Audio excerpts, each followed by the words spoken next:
Subscribe Muhammad Amjad Nadwi, Indian Islamic scholar. أعوذ بالله من الشيطان الرجيم بسم الله الرحمن الرحيم ألم تر إلى الذين نهوا عن النجوى ثم يعودون لما نهوا عنه ويتناجون بالإثم والعدوان ومعصية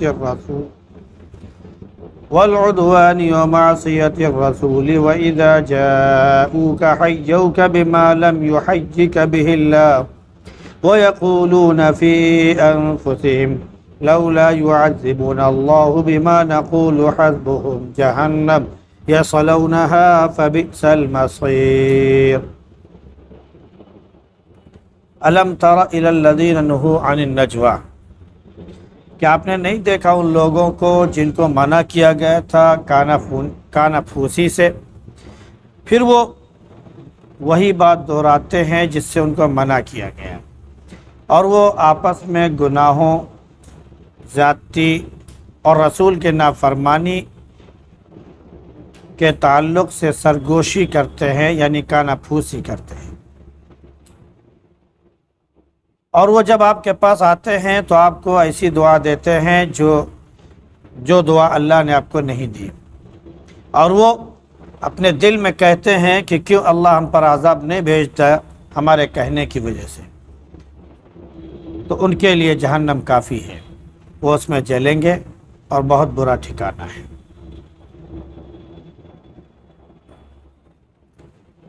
گزشتہ آیات میں اس بات کا ذکر تھا کہ کافروں کو، منافقوں کو سب سے پہلے تو اللہ کی حدود پار کرنے سے منع کیا گیا، تمام لوگوں کو، اور جو نہیں مانتے ہیں ان کے بارے میں بتا بھی دیا گیا کہ ان کی سخت ترین گرفت ہوئی، ان کو سزا سے دوچار ہونا پڑا، اور آخرت میں ذلت آمیز کافروں کے لیے ہے ہی۔ جب اللہ سب کو اٹھائے گا، ان کے کیے کو بتائے گا،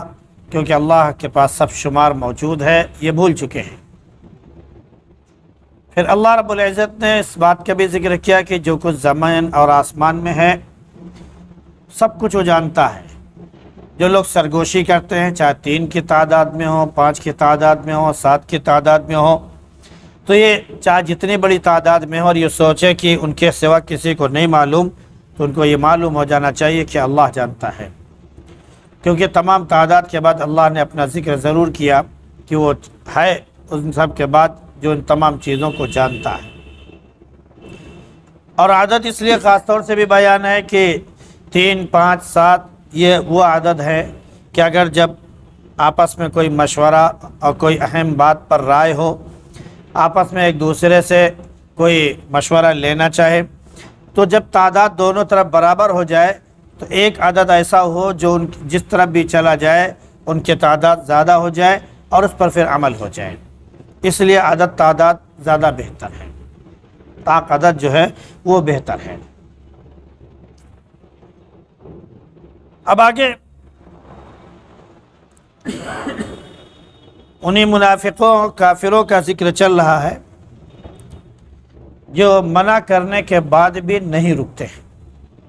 یعنی ان کو اللہ کے رسول صلی اللہ علیہ وسلم کے تعلق سے، صحابہ کے بارے میں جو وہ سرگوشیاں کرتے تھے، آپس میں چمگوئیاں کرتے تھے، کانا پھوسی کرتے تھے، سازشیں کرتے تھے، تو ان کو منع کیا گیا، لیکن وہ اتنے ڈھیٹ نکلے کہ خود نبی کریم صلی اللہ علیہ وسلم کے مجلس میں بیٹھ کر بھی وہ آپ صلی اللہ علیہ وسلم کی مجلس میں بیٹھ کر بھی وہ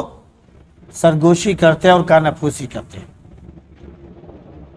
صحابہ کرام رضی اللہ تعالی علیہم اجمعین کو کبھی وہ اشاروں سے، کبھی اپنی باتوں سے، دبی زبانوں سے وہ تکلیف پہنچاتے اور صحابہ کڑ جاتے، لیکن یہ اپنی حرکتوں سے باز نہیں آتے، بلکہ نوبت یہاں تک آ گئی کہ جب یہ نبی کریم صلی اللہ علیہ وسلم کی خدمت میں پہنچتے تو آپ کو بھی یہ بد دعا دیتے،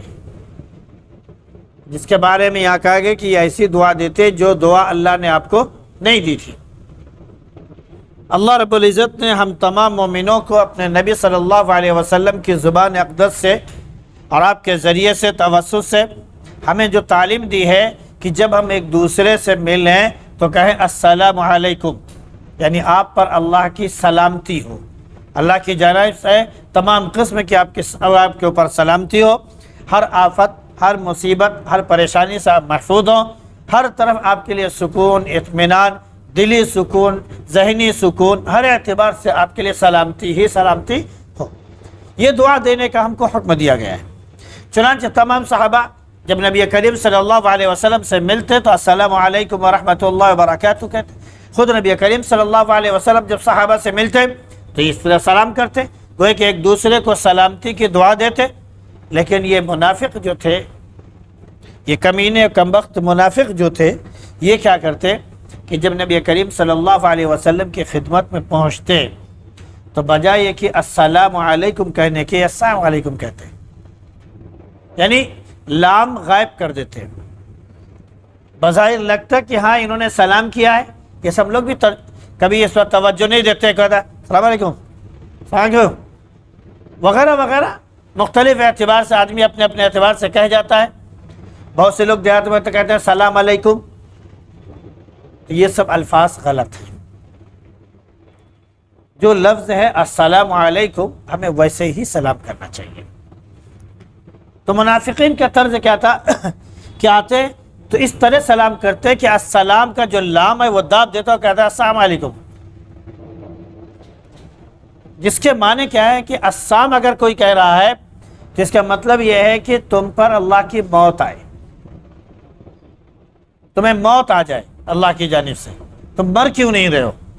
تمہارے پر نحوست طاری ہو جائے، لعنت ہو تم پر، وغیرہ وغیرہ۔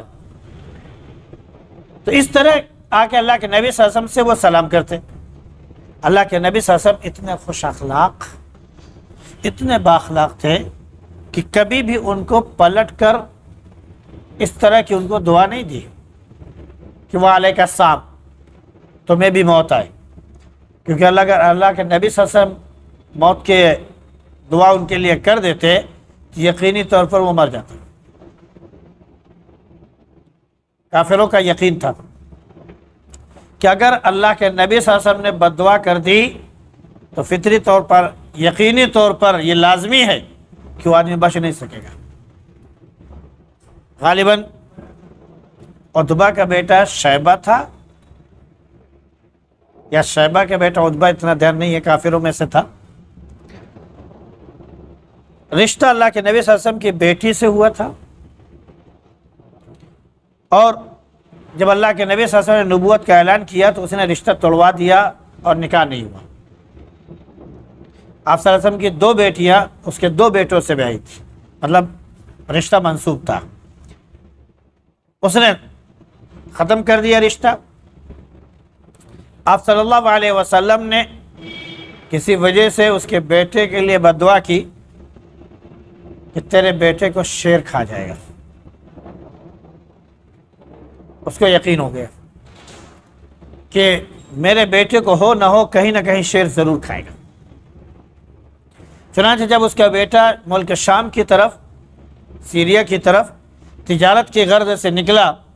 تو اس نے خاص طور سے قافلے والوں سے کہا کہ میرے بیٹے کو قافلے کے بیچ میں سلانا، کنارے نہیں، کہ مجھے ڈر ہے کہ شیر کہیں ایسا نہ ہو کہ یہ کنارے ہو اور آئے اس کو اٹھا کے لے کے جائے، کھا جائے۔ ایک جگہ کسی ریگستان میں یا جنگل میں پڑاؤ ڈالا قافلے نے، سب سو گئے، قافلے کے بیچ میں اس کو سلایا گیا، باقاعدہ شیر آیا اور سونگھتے ہوئے اس کے بیٹے کے پاس پہنچا اور اسی کو اٹھا کے لے کے گیا، کسی کو خبر بھی نہیں ہوئی، اور اس کے بعد کھایا تو اس کی صرف ہڈی ملی۔ یقین تھا ان کو۔ اللہ کے نبی صلی اللہ علیہ وسلم نے ایک کافر کے بارے میں کہا کہ جب اس نے کہا کہ محمد کو میں ہی قتل کروں گا تو نبی کریم صلی اللہ علیہ وسلم نے فرمایا کہ چھوڑ دو، اس کو میں ہی قتل کروں گا۔ جب جنگ میں اللہ کے نبی صلی اللہ علیہ وسلم کو ڈھونڈتا ہوا وہ آپ کے قریب پہنچا تو سوچا صحابہ نے کہ لا اس کا کام تمام کر دیں، آپ نے کہا اس کو آنے دو۔ جب وہ آیا آپ صلی اللہ علیہ وسلم نے صرف کیا کیا کہ ایک صحابی سے نیزہ لے کے پھینک کر اس کو مارا تو نیزہ اس کی گردن میں صرف چھوتا ہوا نکل گیا، ہلکی سی خراش جیسے لگ جاتی ہے، بس تھوڑی سی خراش لگی تھی، ایسے چیخ رہا تھا جیسے گدھا یا بیل چیختے ہیں۔ سرداروں نے، کافروں نے اس کو کہا بھی لعنت ہے تمہارے اوپر، تم سردار ہو، تم اس طرح چیخو گے تو اپنی فوج کو کیا حال ہوگا، ان کے اندر بزدلی پیدا ہو جائے گی، سب بھاگ کھڑے ہوں گے، خوف طاری ہو جائے گا، ذرا سی خراش لگی ہے اس پر تم اتنا چیخ رہے ہو؟ تو کہہ رہا ہے کہ خدا کی قسم تم کو پتہ نہیں ہے کس کی مار ہے، یہ محمد کی مار ہے، خدا کی قسم محمد کے یہ کہنے کے بعد کہ میں ہی تجھے قتل کروں گا، اگر وہ میرے اوپر تھوک بھی دیتے تو میں مر جاتا، اتنا یقین تھا ان کو۔ اللہ کے نبی صلی اللہ علیہ وسلم نے اپنے خوش اخلاقی کی وجہ سے اس طرح جو سلام کرتے تھے السلام علیکم، آپ نے ان کو کبھی جواب اس طرح کا نہیں دیا، بس صرف اتنا کہتے تھے وعلیکم، بس آگے السلام لفظ آپ نے استعمال کرتے تھے، وعلیکم بس۔ ایک مرتبہ عائشہ صدیقہ رضی اللہ عنہ نے یہ سن لیا کہ انہوں نے اللہ کے نبی صلی اللہ علیہ وسلم کو سلام کیا اور کہا السلام علیکم، تو عائشہ رضی اللہ عنہ نے اس کا جواب دیا وعلیک السلام واللعنت، تجھے موت بھی آئے، تجھ پر اللہ کی لعنت بھی ہو۔ آپ صلی اللہ علیہ وسلم نے عائشہ رضی اللہ عنہ سے یہ جواب پسند نہیں فرمایا اور آپ نے کہا کہ عائشہ ایسا جواب مت دیا کرو۔ عائشہ رضی اللہ عنہ نے کہا اللہ کے رسول دیکھ نہیں رہے آپ کیسے وہ آپ کو موت کی بددعائیں دے رہا ہے، میں اسے بخش دوں؟ تو آپ نے صرف اتنا فرمایا ارے تم نے دیکھا نہیں، سنا نہیں کہ میں نے بھی تو صرف کہا وعلیکم؟ اب اس کے دونوں مفہوم ہیں، کیونکہ آگے جو بھی نیت کریں گے وہ لفظ ہے وعلیکم کا کہ آپ رک جاتے تھے، اللہ رب العزت نے اس کا جواب دے دیا، کیونکہ وہ جب یہ کہتے تھے السلام علیکم تو ان کے دل میں ایک بات یہ ہوتی تھی کہ اگر یہ نبی ہوں گے تو ہمارے اوپر عذاب آ جائے گا،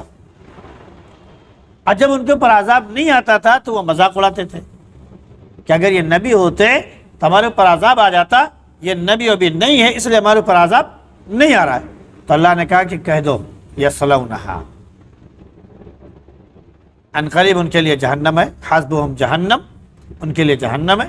یصلونہا جس میں یہ جلیں گے، فبئس المصیر، اور یہ جہنم بہت بری ٹھکانہ جگہ، بہت برا ٹھکانہ ہے۔ تو یہ جو سرگوشی کرتے تھے اس سے منع کیا گیا کہ اس طرح کی سرگوشی جو غلط چیز کے لیے ہو، یعنی غلط چیز کے لیے مشورہ، غلط چیز کے لیے کوئی غلط رائے دینا، اس سے ہمیں اللہ حفاظت فرمائے، ہماری حفاظت فرمائے۔ کسی کو غلط مشورہ صرف اس وجہ سے کہ وہ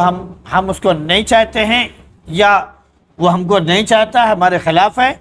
ہم اس کو غلط مشورہ نہ دیں۔ اگر دینا مشورہ تو صحیح مشورہ دیں، اور نہیں دینا ہے آپ خاموش ہو جائیں، وہ زیادہ بہتر ہے،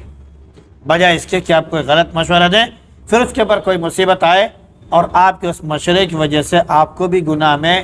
حصہ مل جائے۔ کیونکہ وہ منافقین جو ہے یتناجون بالاسم والعدوان ومعصیت الرسول، تین چیزوں کے سلسلے میں خاص طور سے وہ مشورے کرتے تھے، آپس میں سرگوشی چپ کے باتیں کیا کرتے تھے۔ کیا چیز؟ گناہ کی باتوں پر، اور صحابہ پر وہ زیادتی کیسے کرے، فقرے کیسے کرے، مذاق کیسے اڑائے، یا تکلیف آپ کو کس طرح پہنچا سکے، اس لیے، اور اللہ کے رسول کی نافرمانی کے لیے۔ تو اللہ نے اس سے منع کر دیا کہ ایسا نہ کریں۔ اگر وہ یہ بار بار دہرائیں گے تو یہ جان لیں کہ ان کے جملوں کی وجہ سے ان کے لیے جہنم کافی ہے، اس میں وہ ہمیشہ جلیں گے، پھر وہاں سے ان کی کوئی نکاسی نہیں ہوگی